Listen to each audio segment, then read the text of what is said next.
Shalom saudaraku yang dikasihi Tuhan. Salam damai sejahtera bagi kita semua. Puji Tuhan jikalau pada saat ini saya boleh lagi menyapa saudara.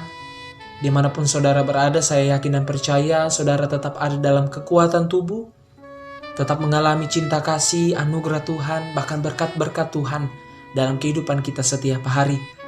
Dan pada saat ini kita akan kembali merenungkan kebenaran firman Tuhan. Namun firman Tuhan pada saat ini lebih ditujukan atau dikhususkan kepada anak-anak muda, para pemuda Kristen. Firman Tuhan ini terdapat di dalam 1 Timotius 4, ayatnya yang ke-12. Di dalamnya berkata demikian, "Jangan seorang pun menganggap engkau rendah karena engkau muda. Jadilah teladan bagi orang-orang percaya dalam perkataanmu, dalam tingkah lakumu, dalam kasihmu, dalam kesetiaanmu, dan dalam kesucianmu." Saudaraku yang dikasihi Tuhan, anak muda, apalagi yang remaja, sangat mudah untuk diremehkan. Mengapa? Karena kemudaan itu sendiri sangat dekat dengan kekurangan. Kurang banyak pengalaman, kurang banyak pengetahuan, kurang mampu mengontrol diri, kurang bijaksana, kurang pertimbangan, dan lain-lain. Karena itulah berkaitan dengan kemudaan Timotius pada waktu itu, Paulus menasihatinya, "Jangan seorang pun menganggap engkau rendah karena engkau muda." Kata menganggap di sini, menganggap rendah, bisa diartikan dengan menghina, meremehkan, menganggap kecil, bahkan menganggap tidak ada. Kalau dilihat dari nasihat Paulus ini, dia ingin secara langsung ingin mengatakan kepada Timotius bahwa keputusan ada pada dia. Ingin tetap menjadi orang muda yang diremehkan atau orang muda yang diteladani. Begitupun kita sebagai anak muda atau pemuda Kristen pada saat ini. Kita harus memutuskan bagaimana langkah hidup kita. Langkah hidup yang takut dan minder karena kemudaan kita, atau sebaliknya. Nah, dari sini ada beberapa hal yang dapat kita pelajari.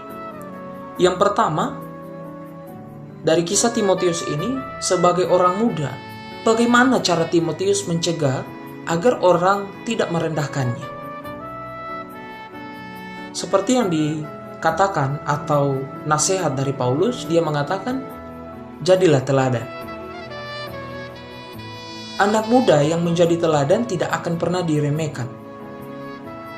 Dalam hal apa Timotius perlu menjadi teladan? Ia perlu menjadi teladan dalam tutur kata dan tingkah lakunya.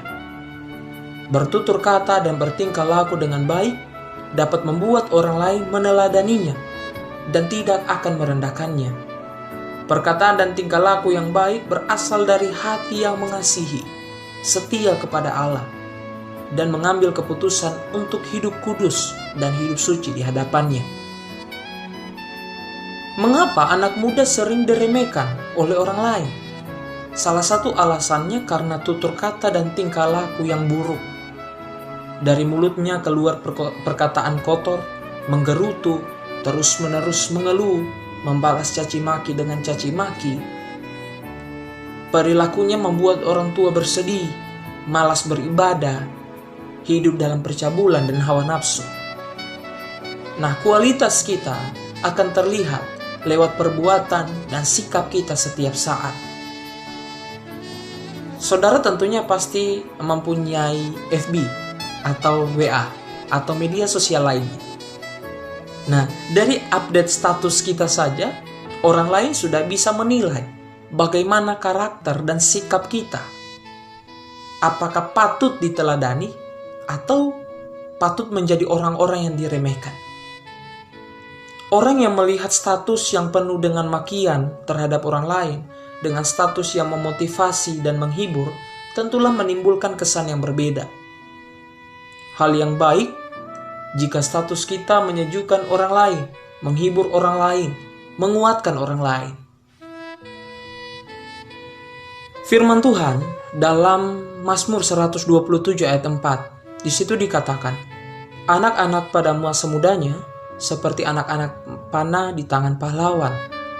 Artinya anak muda ibarat anak panah yang dimanapun diarahkan akan menancap. Menancap ada dua kemungkinan terjadi, yaitu tepat sasaran atau meleset.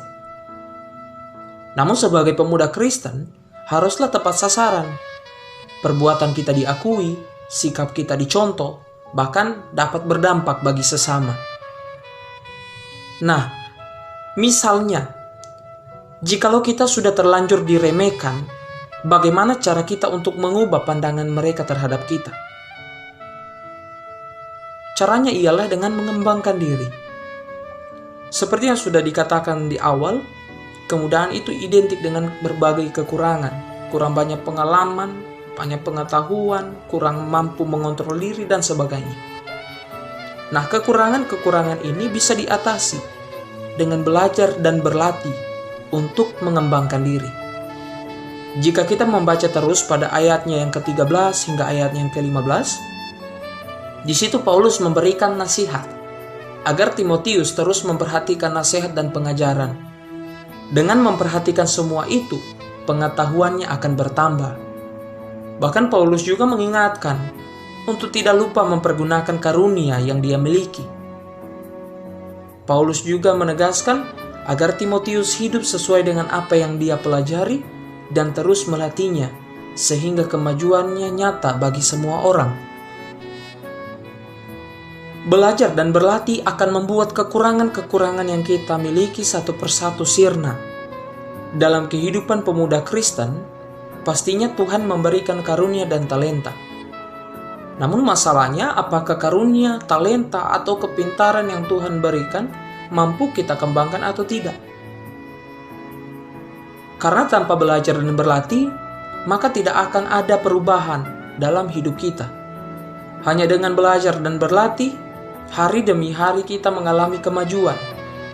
Jika sebelumnya kita diremehkan karena kekurangan yang kita miliki, pada saatnya kita akan dikagumi karena kemajuan yang kita raih.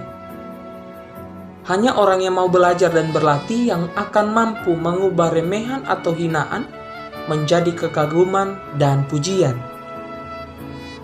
Oleh sebab itu, daripada kita mengeluh dan terus menyalahkan orang lain yang menghina dan meremehkan kita, marilah lebih baik kita fokus untuk mengembangkan diri, menambah pengetahuan dan kemampuan kita. Jadi saudaraku yang dikasihi Tuhan, kita perlu terus belajar menjadi orang muda yang dapat menjadi teladan. Karena sangat berbahagia jika kita yang menjadi teladan bagi orang-orang percaya dalam perkataan, tingkah laku, kasih, kesetiaan, dan dalam kesucian kita. Karena Dia sudah lebih dahulu meneladani kita melakukan yang terbaik dan sempurna untuk menguduskan dirinya dari segala dosa dan kejahatan dunia. Tuhan Yesus memberkati kita semua. Spirit of Excellence.